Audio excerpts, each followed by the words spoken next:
Black Bengal ছাগলের একটা উপকারিতা আমি আজকে কইতেছি যে ব্ল্যাক বেঙ্গল ছাগলটা অ্যাকচুয়ালি কোনো জায়গার পরিবেশ নিয়ে কোনো কথা নাই। তার মানে সব জায়গায় ব্ল্যাক বেঙ্গল ছাগলটা থাকতে পারে আর খুব সুন্দরভাবে থাকতে পারে।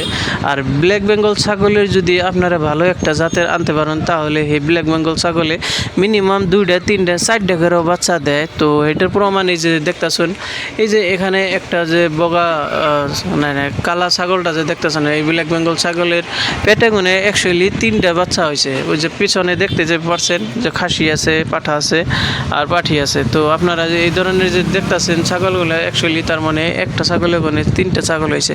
তো কতখানি তার মানে একটা সুবিধা তো হয়ে যায় তার মানে। আর ব্ল্যাক বেঙ্গল ছাগলের তার মানে আপনারা যদি খামার করতে চান তাহলে আপনাকে 1 বছরের পরে মানে 6 মাস পরে আপনাদের লাভের সংখ্যা একটা দেখা যাবে, ভালো প্রফিট হবে আপনারা যদি ভালো করে খামার করতে পারেন। তো ভিডিওটা ভালো লাগলে শেয়ার করে দিবেন আর লাইক করে দিবেন।